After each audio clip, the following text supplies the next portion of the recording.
Baik,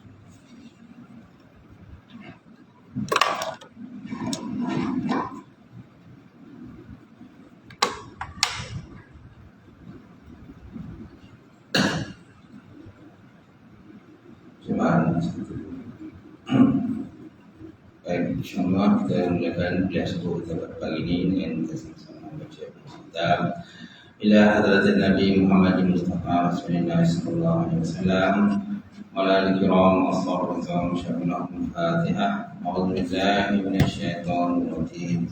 Bismillahirrahmanirrahim. Alhamdulillahi rabbil alamin. Ar-Rahmanir Rahim. Maliki yaumiddin. Iyyaka na'budu wa iyyaka nasta'in. Ihdinas siratal mustaqim, siratal ladzina an'amta 'alaihim ghairil maghdubi 'alaihim waladdallin. Amin. Assalamualaikum warahmatullahi taala wabarakatuh. Alhamdulillah wahdah, sadaqa wa'dah, wa nasara 'abdah, wa 'azza jallahu wa hazama al-ahzaba wahdah. Asyhadu an la ilaha illallah wahdahu la syarika lah wa asyhadu anna Muhammadan 'abduhu wa rasuluh. Allahumma shalli wa sallim ala sayyidina wa nabiyina wa habibina wa maulana Muhammad wa ala alihi wa sahbihi ajma'in. Allah subhanahu wa ta'ala fil Qur'anil Karim. A'udzubillahi minasyaitonir rajim. Bismillahirrahmanirrahim. Wasari'u ila maghfiratin min rabbikum wa jannatin arduhas samawati wal ardh uiddat lil muttaqin alladzina yunfiquna fis sarra'i wad dharra'i wal kazimina al ghaidha wal 'afina 'anil nas wallahu yuhibbul muhsinin. Allahu akbar. Maksudnya adalah kamu bersegera menuju kepada keampunan Allah Subhanahu wa taala dan syurga yang dijanjikan luasnya antara langit dengan bumi disediakan pada orang yang bertakwa Allah Subhanahu wa taala. Orang-orang yang menggunakan harta mereka sama ada ketika senang ataupun ketika susah, dan mereka itu menahan akan kemarahan serta memaafkan kesalahan manusia. Allah yuhibbul muslimin. Allah Subhanahu wa taala mencintai orang-orang yang berbuat kebajikan. Waqala Nabi sallallahu alaihi wasallam, la yuhadukum hatta hawahu taba'an lima jitubi. Maksudnya tidak sempurna iman salah seorang kamu sehingga hawa nafsunya takut atau cenderung pada apa yang terbawa.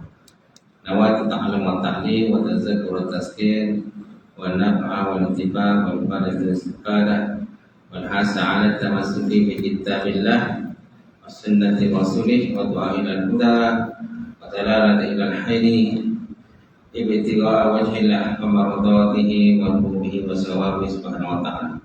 Yang mati sudahkan Tuan Imam, seluruhnya sudahkan pembilang, kemudian datuk fungsi masjid, kemudian jaga kuasa masjid, seluruhnya datuk-datuk, seluruhnya tuan-tuan haji, tuan-tuan hajah, tuan siap sidang jemaah muslimin muslimat mukminin mukminat wa ta'ala. Alhamdulillah, kita panjatkan puji tersyukur Allah Subhanahu wa taala tentang pada pagi ini kita dapat bersama sekali lagi tentang kalau kita sambung pengajian kita secara hikam.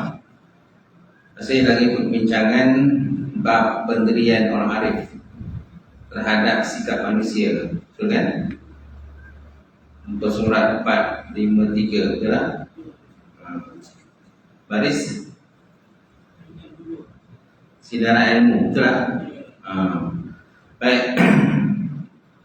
Masih lagi perbincangan bab pendirian orang arif terhadap sikap manusia. Itulah tentang ulasan tambahan, ulasan tambahan berkenaan ilmu nafi'. Ilmu nafi' mana ilmu yang memberi manfaat.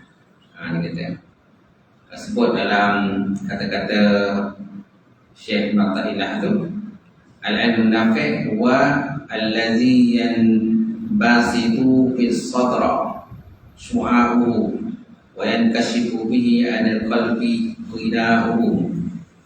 Maksudnya ilmu yang bermanfaat adalah ilmu yang sinarnya tersebar ke dada dan menyebabkan penutup hati terbuka, inkishaf, terbuka, sehingga tidak ada lagi keraguan. Sehingga tak ada lagi keraguan ataupun pertanyaan. Itu kan ilmu nafi'. Baik. Jadi sinar ilmu yang terbentang dalam dada adalah merupakan penyejuk keyakinan, redha, penyerahan diri kepada Allah, kemenisan iman, dan juga buah-buah makrifat ataupun makrifat. Dia kata sinaran ilmu yang terbentang dalam dada, dia adalah merupakan penyejuk keyakinan. Kemudian ada sifat redha atas apa yang berlaku. Sampai itu ada penyerahan diri pada Allah, tawakal pun ada. Kemudian di situ juga terdapatnya halawatul iman, kemenisan iman, dan juga terdapatnya buah-buah makrifah atau makrifat. Al-jazmu mutabiq bil waqi' bil dalil. Disebut dalam kitab usul tahqiq. Kalau tuan-tuan nak mengaji kitab usul tahqiq itu, kitab tauhid. Kitab tauhid ini banyaklah, salah satunya usul tahqiq. Jadi di situ ada sebut pada permulaan kitab tentang apakah dia katakan makrifah ataupun makrifat. Al-jazmu mutabiq bil waqi' ma'ad dalil. Ada kata jazam yang bertepatan dengan realiti serta dengan dalil ataupun dengan hujah. Baik. Ia akan melahirkan perasaan takut. Takut adalah khauf, takut dah. Kemudian hebah, hebat atau hebat. Kemudian ada perasaan malu. Kemudian tenang, tenteram kepada Allah Subhanahu Wa Taala, dan lain lagi akhlak yang baiklah. Ini semua sifat mazmumah lah. Hasil daripada proses tahalli dan tahalli. Tahalli itu mengosongkan sifat-sifat mazmumah yang tak ada dalam diri, yang ada di kita kosongkan.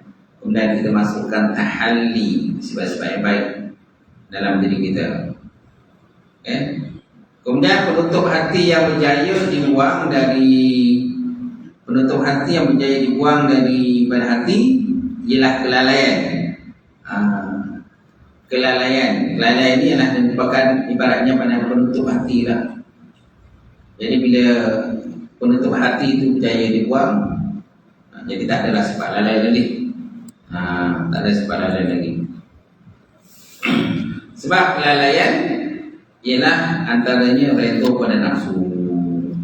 Redha pada nafsu, suka pada nafsu. Apa saja keinginan nafsu itu pada ketika kan, akhirnya binasa. Nafsu pun bahaya juga. Nafsu macam-macam jenis nafsu. Yang betul tu nafsu lawamah lah. Sebab redha dengan nafsu ialah antara ini ialah cinta pada dunia yang merupakan tonggak segala keburukan. Orang cinta kat dunia, dia kata akan timbulnya perasaan hasad dengki. Hasad dengki, patut takabur, dengki, marah, kedekut, bangkit, cinta pada pangkat, kedudukan. Kemudian sikap kasar, keras hati, keras kan. So keras tu hati lah. Kemudian keluh kesah. Keluh kesah apa saja yang berlaku pada kita, keluh kesah. Dan lain lagi lah daripada sifat-sifat mazmumah ini. Kemudian apabila penyakit itu terhapus daripada hati, terbentang padanya sinaran ilmu yang merupakan penyejuk keyakinan, keredaan dan lain-lain yang disebutkan sebelum ini. Kerana ilmu tentang Allah Ta'ala adalah merupakan cahaya dalam hati. Ilmu tentang Allah ni merupakan cahaya.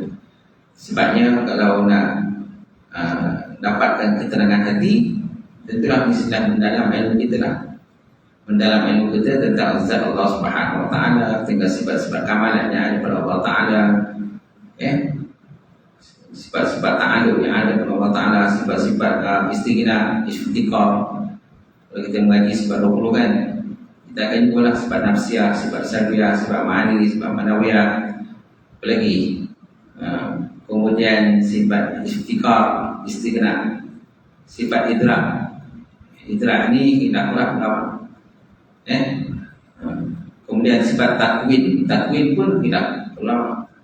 Baik. Selanjutnya, apabila muncul sinaran itu melapangkan dada, sinaran yang dipancar masuk dalam diri kita, yang melapangkan dada kita, seterusnya menghasilkan sifat zuhud di dunia. Apabila muncul zuhud, lapang dan luasnya dada dengan keyakinan, redha, penyerahan diri, dan juga lain sifat yang baik. Penyingkapan penutup hati didahulukan dari pembentangan cahaya. Penghapusan penyakit-penyakit hati lebih utama didahulukan, kerana proses takhalli didahulukan daripada tahalli, ya kan? Takhalli ni asal kata khalla, khalam ya, takhalli ya, tak ada titik lah. Takhalli ni rasanya mana kosong kan. Si kosong ke sebagai pandai laut tu lah. Sebab berlembah, bahasa dengki, tolong Allah macam-macam tu, buang kan. Okay, tapi pasal buang tu kena bersungguh-sungguh lah. Kalau tak bersungguh-sungguh pun tak boleh nak buang.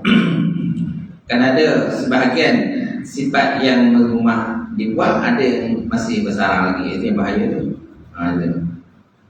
Dan kalau berjaya buang semua, barulah dimasukkan sifat-sifat yang baik. Kalau sifat-sifat yang buruk masih ada, so macam mana kita nak masukkan sifat baik dalam diri kita?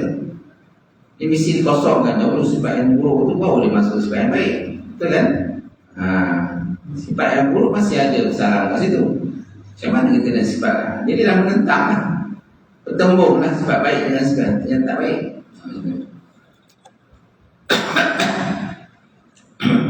Baik, selanjutnya apabila Syekh Mulata'ilah menyatakan ia adalah ilmu yang menyingkap penutup hati sehingga tidak ada lagi keraguan atau pertanyaan, dan sinarnya tersebar ke dada, kemungkinan maksud pembentangan sinaran dalam dada ialah cahaya Islam dan iman. Ia juga merupakan cahaya tawajuh. Kerana tawajuh menghadap kepada Allah Subhanahu wa taala. Dengan berlakunya penyingkapan penutup hati, tersingkapnya hijab panca indera zahir dan kegelapan alam, dikala itulah tersedahnya cahaya-cahaya menghadap Allah Ta'ala yang merupakan cahaya-cahaya ihsan dan juga rahsia-rahsia makrifah, asrarul makrifah, cahaya-cahaya makrifat daripada Allah. Jadi berdasarkan pada keterangan ini tentang penjelasan Syekh Mulata'ilah, kelihatan lebih tersusun. Wallahu a'lam. Sebagaimana yang kita ketahui, yang melahirkan rasa takut kepada Allah merupakan ilmu yang memberi manfaat. Semacam mana melahirkan rasa takut kepada Allah? Mestilah dengan ilmu yang memberi manfaat. Kalau ilmu tak beri manfaat, semacam mana melahirkan rasa takut? Dia tak akan melahirkan rasa takut. Dia mesti ilmu yang memberi manfaat untuk dunia dan akhirat. Apa pun akhirat lah. Tentang berkenaan dengan balasan orang yang orang yang buat maksiat kepada Allah. Dan siapa buat maksiat akan diazab dalam neraka. Jadi itu manfaat tu. Dengan kita dedahkan ilmu berkenaan dengan akhirat, walaupun kita belum berjumpa dengan akhirat, tapi asalkan kepada Quran dan hadis berkenaan akhirat ni begini pada masyarakat, dia ke mustaqim, kemudian neraka, syurga dan sebagainya. Jadi kita kat situ adalah ilmu memberi manfaat. Itu. Jadi bila ada ilmu manfaat dalam kita melahirkan rasa takut kita kepada Allah. Kan? Jadi sebagaimana yang kita ketahui, kata musannaf, ilmu yang melahirkan rasa takut kepada Allah merupakan ilmu yang bermanfaat. Dan ilmu yang tidak melahirkan rasa takut kepada Allah bukanlah ilmu yang bermanfaat dalam arti kata yang sebenar. Walaupun dari segi zahirnya nampak bermanfaat lah. Katanya ilmu berkenaan pertukangan, bermanfaat juga. Tapi bukanlah rasa bahawa takut pada Allah. Kita nak ilmu yang beri takut kita pada Allah, baru boleh manfaat yang sebenarnya. Kalau hanya sekadar manfaat untuk dunia saja, belum lagi. Banyak ilmu boleh manfaat untuk dunia. Buat bangunan, buat kereta, buat rumah, buat jambatan, ilmu kedoktoran, ilmu buat kapal terbang. Okey, macam-macam kan. Sekarang ni dari segi teknologi dan sebagainya banyak manfaat, tapi kadang-kadang ilmu tidak beri takut kita kepada Allah. Malah dengan ilmu itulah kita mengawal Tuhan.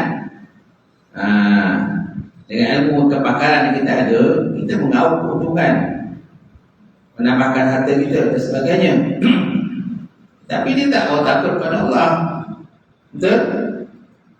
Kita hanya mengawal keuntungan dunia semata-mata. Kita nak ilmu itu memberi manfaat, rasa takut kita kepada Allah. Itulah ilmu manfaat yang sebenarnya. Kata pengarang. Inilah yang disyaratkan dengan kata-kata hikmah beliau, khairul ilmi ma kanatil khasyatu ma'ahu. Khairul ilmi ma kanatil khasyatu ma'ahu. Ilmu yang paling baik ialah ilmu yang dapat melahirkan rasa takut kepada Allah. Al-khasyah, khasyah takut. Innama yakhsyallaha min ibadihi ulama. Biasanya orang yang takut kepada Allah dari kalangan hamba yang telah ulama. Jadi situ ada kata khasyah, khasyah. Dia ada 3 istilah yang serupa. Yang bermakna takut. Takwa, at-taqwa takut. Al-khauf takut. Al-khasyah takut. Khasyah pun takut. Jadi yang istilah digunakan di sini ialah khasyah, takut. Sama seperti innama yakhsyallaha min ibadihi ulama. Hanya saja orang yang takut kepada Allah segala hambanya tidak ulama. Jadi penggunaan perkataan yang sama, khasyah dengan khasyah, yakhsya itu. Baik, jika tak wujud rasa takut pada Allah, tak ada kebaikan pada ilmu. Gitu. Kalau ilmu kita itu banyak membunuh macam mana pun, banyak kemahiran, kepakaran kita macam-macam kepakaran. Orang-orang yang tak dicapai kepakaran itu, kita seorang dicapai kepakaran tadi. Tapi tak takut kita kepada Allah. Kita melawan pula hukum Allah Ta'ala, kita lawan, bantah Allah, ketentuan Allah Ta'ala. Kita tak redha dengan ketentuan Allah Ta'ala. Tak mau takut. Kita tak mau takut pada Allah. Jadi macam mana dikatakan ilmu manfaat itu? Tak ada manfaat itu. Dengan ilmu kita kata contohnya, kita lawan cakap orang, kita lawan bantah cakap mak ayah dan sebagainya. Apa yang mak ayah cakap kita bantah. Sebab apa? Kita ada ilmu, kan? Tapi ilmu itu tak mau takut pada Allah, sampai bahawa kita derhaka pada mak ayah kita. Jangan. Kemudian dengan ilmu juga kita sampai memutuskan silaturahim dengan orang lain. Sebabkan kalau kita nampak orang lain ni cengih kan, lekeh je, jadi kita putuskan kita tak nak bergaul dengan orang lain. Baik. Jika tak wujud rasa takut kepada Allah, tak ada kebaikan pada ilmu itu. Kerana ia akan menjadi hujah, ia akan menentang orang yang memilikinya. Dan inilah yang dimasukkan dengan kata-kata hikmah berikut. Al-ilmu in qaranat wal ilmu in qaranathu al-khasyah falaka wa ila fa'alaika. Al-ilmu in qaranathu al-khasyah. Ilmu ini jika disertai dengan rasa takut kepada Allah Ta'ala, falaka, kan, maka ilmu itu bagi engkau. Wa ila, dan jika tidak, mana ilmu tak punya manfaat, fa'alaika, maka dia akan berujar atas engkau, kan? Dia akan berujar alaika. Mana kalau dia bawa takut, ilmu tu falaka, bagi kau lah, kau akan menjadi pemilik ilmu. Wa ila, dan kalau tidak, mana tak boleh takut, fa'alaika, dia akan berujar pula dengan aku, dengan kamu.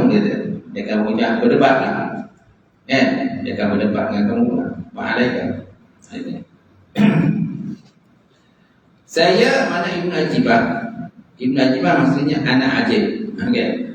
Saya mana Ibn Ajibah suka menyatakan ilmu yang disertai dengan rasa takut pada Allah, mencegah orang yang memilikinya dari kelalaian dan sebab-sebabnya, dan seterusnya menzuhudkan dari segala sesuatu yang menyibukkannya, seterusnya mendorong pada sesuatu yang mendekatkan dirinya kepada Tuhannya. Dengan itu ia menjadi pembantunya di dalam perjalanannya untuk sampai kepada ma'rifatullah.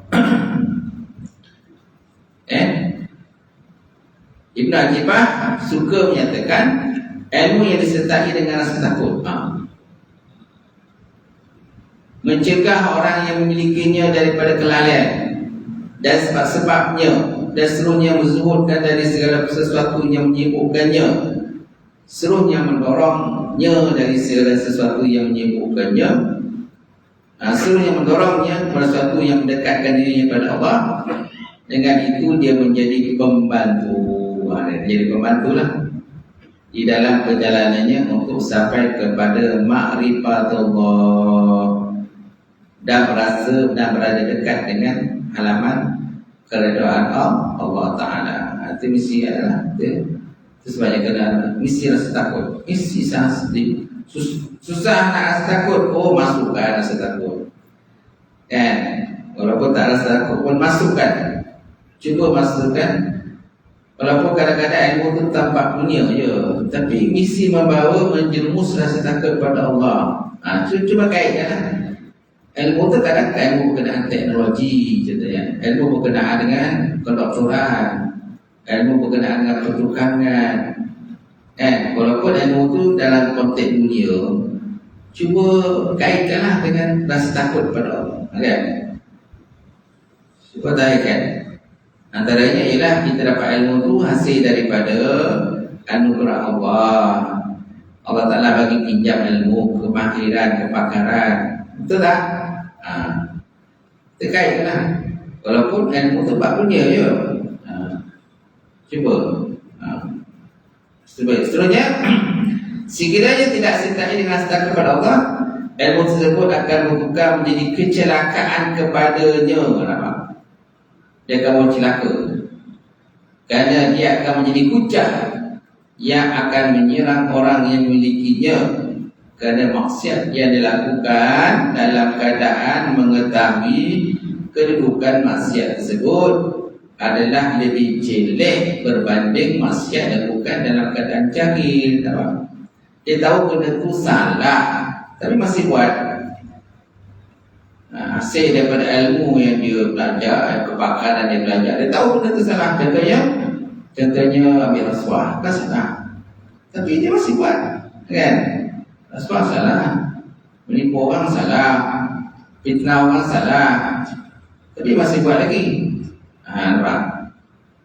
Masih buat. Itu yang bahaya tu, sebab kita dah tahu. Dah tahu benda itu salah. Lainlah kalau tak tahu salah, kita tak tahu ni fitnah ni, saya tak tahu masalah ke tak salah. Ini menipu orang ni, saya tak tahu salah ke tak salah. Saya pun confuse salah ke tak salah. Kan? Jadi dia tak tahu pula. Ini tahu fitnah salah, mencuri salah, mempak salah, tapi masih buat. Itu yang bahaya tu. Kan? Itu yang bahaya tu. Itu kata sekarang tu ni. Sekiranya tidak sertai dengan rasa takut kepada Allah, ilmu tersebut akan berkah menjadi kecelakaan padanya, kerana dia akan menjadi hujah yang menyerang orang yang memilikinya. Kerana maksiat lakukan dalam keadaan mengetahui kedudukan maksiat tersebut adalah lebih jelek, lebih buruk berbanding maksiat lakukan dalam keadaan jahil. Kita dah tahu dah benda ni salah. Ini tak ikut prosedur, tak ikut SOP, tak ikut prosedur kerja dan sebagainya, tapi kita masih langgar, masih buat. Kan? Ini yang bahaya tu kan. Apalagi kita pula jadi orang pakai kopiah, pakai jubah, orang kaki masjid. Kan? Kaki masjid, lagi pula Biasanya Ibnu Ubaid pula menjelaskan ilmu yang bermanfaat ialah ilmu tentang Allah, sifat-sifat dan juga nama-nama Allah, Asmaul Husna, ilmu tentang cara-cara beribadah kepadanya Allah dan bagaimana beradab kita berada di hadapannya. Inilah ilmu yang terbentang cahayanya dalam dada dan menjadikannya luas dan lapang untuk menerima dan memahami Islam dan menyingkap penutup hati yang menyebabkan hilangnya segala rasa syak dan keraguan yang bukan. Ilmu apa ni? Sebenarnya ilmu tentang Allah, tentang sifat-sifat Allah, nama-nama Allah, kan? Kemudian kaedah-kaedah cara beribadah, adab-adab ketika berada di depan Allah Ta'ala, di rumah Allah Ta'ala dan sebagainya. Ini semua penting lah. Selanjutnya Syekh Asy-Syarqawi menjelaskan, Sufyan Ats-Tsauri pernah menyatakan sesungguhnya ilmu itu dituntut kerana melahirkan rasa takut kepada Allah. Betul? Sesungguhnya ilmu itu dituntut kerana melahirkan rasa takut kepada Allah. Ilmu dilebihkan kedudukannya dari yang lain. Ia akan melahirkan rasa takut seseorang kepada Allah. Apabila objektif ini cacat dan niat orang yang mencarinya rosak, misalnya menggunakan ilmu tersebut untuk kepentingan duniawi seperti harta atau pangkat, batallah pahala dan sia-sialah amalan. Nampak? Batal pahala, sia-sia amalan. Penatlah mengaji, kan? Pastilah zaman sekarang orang mengaji, belajar buat PhD, buat master, buat degree kan dan sebagainya kan. Itu pun salah satu cara lah orang nak tinggikan kedudukan. Cara nak tinggi kedudukan mestilah dia belajar, betul tak? Kalau tidak pun degree lah, paling command pun degree lah je tu. Kalau ada rezeki buat master, ada rezeki lagi buat PhD, buat doktor dan sebagainya, itu lagi hebat lah, di atas lagi. Tapi jangan hanya sekadar belajar macam itu saja tanpa rasa takut kepada Allah. Dia mesti bawa rasa takut kita kepada Allah. Hasil daripada ilmu yang kita mengaji, yang kita belajar, tu buat master, buat PhD, buat apa benda dan sebagainya, yang penting natijahnya itu mestilah bawa takut kita kepada Allah Ta'ala. Kerana ilmu yang kita dapat itu semuanya ilmu pinjaman. Allah Ta'ala bagi pinjam semata-mata kepada kita. Lambat laun dia akan menarik semua dengan ilmu yang kita ada. Macam tu. Sebabnya ilmu yang kita ada jangan disalahgunakan. Okey? Banyak yang kes-kes semalam itu khusus integriti, nampak? Khusus integriti tu kan. Untuk penjawab awam. Walaupun dah ujung-ujung ni pun masih lagi khusus integriti untuk data kelakuan penjawab awam tentang banyaklah kes-kes yang ditetapkan, tapi dia tak highlightkan nama orang, tapi banyaklah yang dikongsikan oleh penceramah kan, salah guna kuasa kan, apa tu salah, kemudian lari daripada waktu kerja, paskat ada tapi orang tak ada pejabat. Ini semua dah tu. Ini semua dah tata kelakuan kan, akhlak, integriti, ambil rasuah dan sebagainya saja tu. Jadi bila dah kena SPRM tu biasalah 5 kali daripada suapan tu. Apa yang disuap pun jangan kali-kalikan 5 kali cas. Berjuta nak tu. Baik. Seterusnya batal pahalanya dan sia-sia amalannya. Seterusnya akan mengalami kerugian yang besar, dan inilah yang disyaratkan dalam firman Allah Ta'ala, man kana yuridu harsal akhirah nazid lahu fi harsihi wa man kana yuridu hasad dunya nu'tihi minha wa ma lahu bil akhirati min nasib. Maksudnya sesiapa yang mengenaki dengan amal usahanya mendapat faedah di akhirat, kami akan memberikannya mendapat tambahan dari faedah yang dikenakinya. Dan sesiapa yang mengenaki kebaikan di dunia semata-mata, kami berikan kepadanya dari kebaikan dunia itu sekadar yang kami tentukan, dan tidak akan beroleh sesuatu bahagian di akhirat. Nampak? Jadi dua pilihan lah. Siapa yang kenakan barisan akhirat untuk bahagian akhirat, jadi kami tambahkan. Siapa yang semata-mata nak dunia, kami beri. Akhirat tak ada. Kata Allah Ta'ala. Siapa nakkan faedah daripada amalan tadi untuk akhirat, jadi kami tambahkan faedahnya. Siapa yang nakkan untuk dunia saja, kami berilah dunia je. Akhirat habislah, kosong lah gitu. Kita akan nakkan dunia akhirat gitu. Seterusnya Ibnu Ubaid menjelaskan, Sahlun bin Abdullah pernah menyatakan, janganlah anda menentukan sesuatu perkara yang berkaitan urusan dunia maupun akhirat, kecuali setelah anda bermusyawarah terlebih dahulu dengan para ulama. Nanti akan anda beroleh hasil yang baik di sisi Allah Ta'ala. Kata Sahal bin Abdullah, dia kata, jangan kita putuskan apa saja urusan dunia atau akhirat, kecuali mestilah terlebih dahulu bermusyawarah dengan ahli ulama. Ini nak menyatakan tentang tingkatan ulama kan, kehebatan ulama. Derajat ulama itu penting. Penting. Jangan kita pelekehkan ulama. Zaman sekarang ni banyak pelekeh ulama. Kata-kata mufti dah tak pakai dah. Pelekehkan kata mufti itu kan. Sudah akhir zaman tu kan, yang berlaku, kita lihat sendirilah.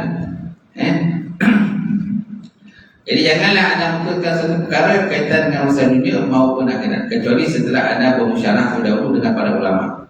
Nanti akan anda boleh hasil yang terbaik insya-Allah Ta'ala. Lalu Sahal ditanya, siapakah yang dikatakan ulama? Lalu beliau menjawab, mereka ialah orang-orang yang mengutamakan kehidupan akhirat berbanding dunia, dan mengutamakan Allah Ta'ala daripada nafsu sendiri.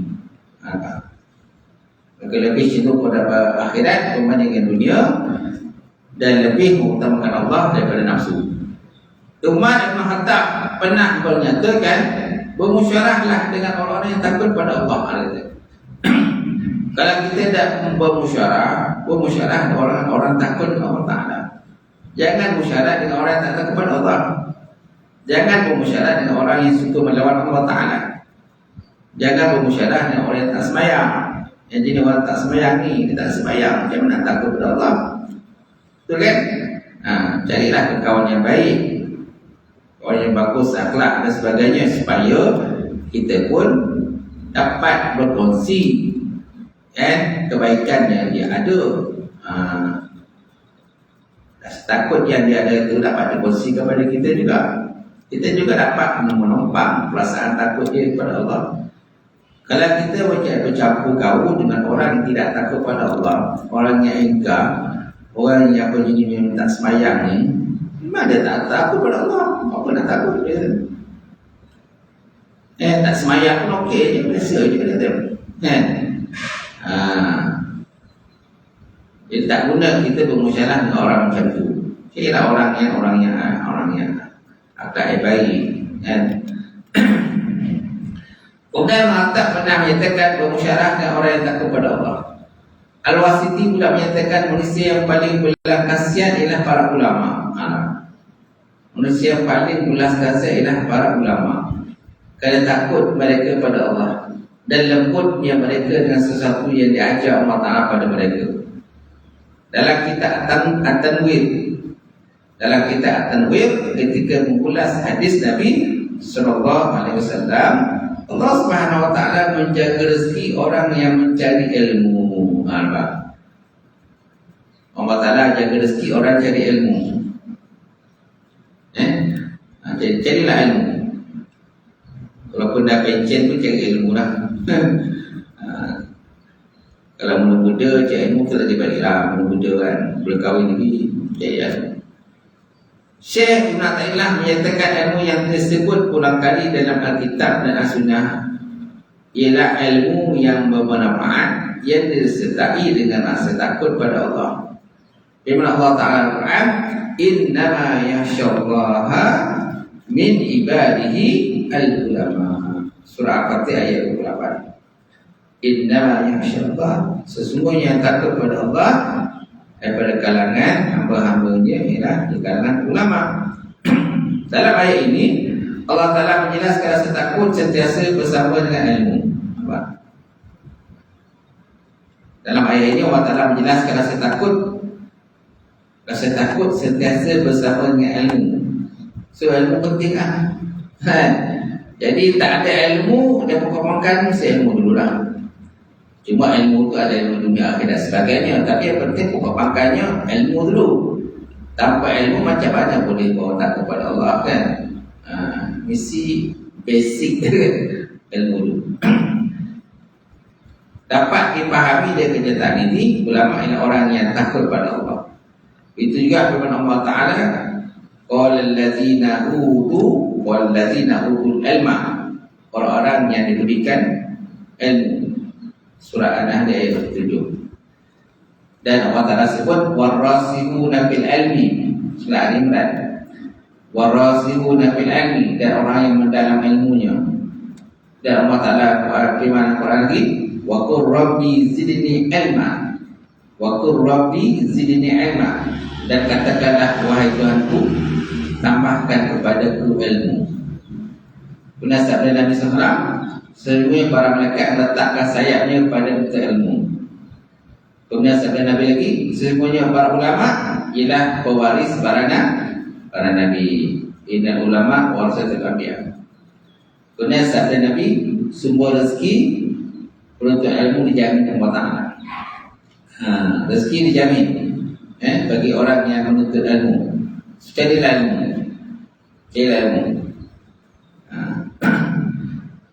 Yang dimaksudkan ilmu di tempat-tempat disebut itu, ini ialah ilmu yang memberi manfaat, yang dapat mengalah dan mengekang hawa nafsu. Ilmu disebut merupakan ilmu yang wajib kerana kalam Allah dan sabda Nabi SAW lebih mulia dari dibawa maknanya ke arah yang lain daripada makna ilmu yang wajib. Ilmu yang manfaat dan ilmu yang digunakan untuk menolong seorang melakukan ketaatan pada Allah.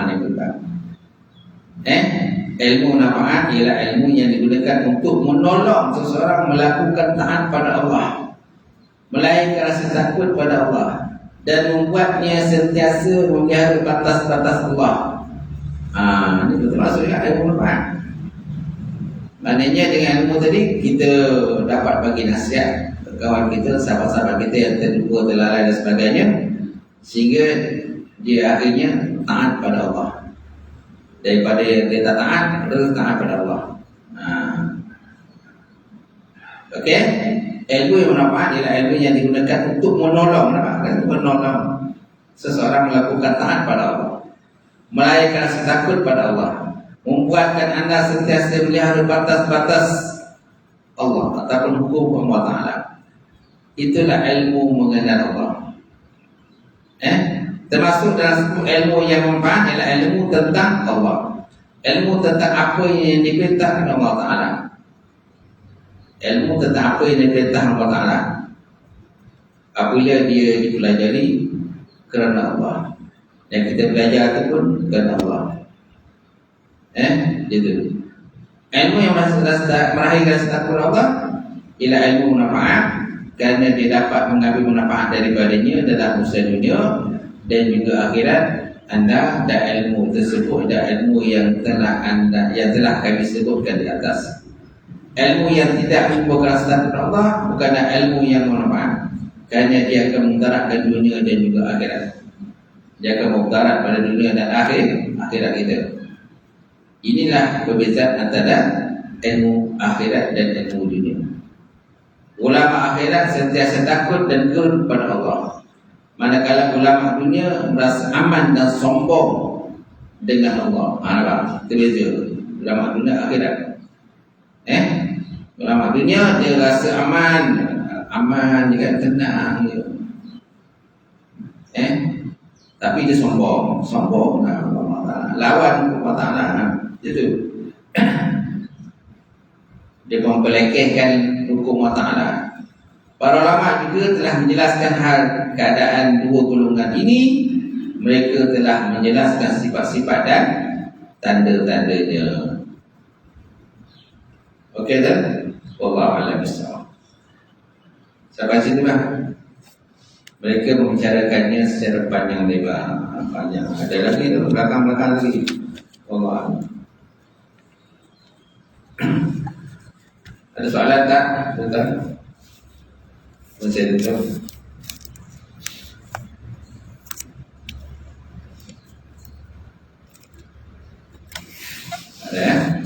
أعوذ بالله من الشيطان الرجيم بسم الله الرحمن الرحيم الحمد لله رب العالمين والصلاة والسلام على شفيع المرسلين وعلى آله وصحبه أجمعين اللهم زدنا علما نافعا ويقينا صادقا وعملا متقبلا ورزقا حلالا وبركة كثيرا وصيا يا عليم نولنا قلوبنا بنور معرفتك وافتح لنا قلوبنا على الدين اللهم فقهنا في الدين اللهم فقهنا في الدين اللهم اجعل هذا جمعا مرحوما وتفرقنا من بعده تفرقا معصوما ربنا افتح بيننا وبين قومنا بالحق وانت الفاتحين ربنا اغفر لنا ذنوبنا وكفر عنا سيئاتنا وتوفنا مع الابرار ربنا اتنا في الدنيا حسنه وفي الاخره حسنه وقنا عذاب النار سبحان ربك رب العزه عما يصفون والسلام على المرسلين الحمد لله رب العالمين قبل الله منكم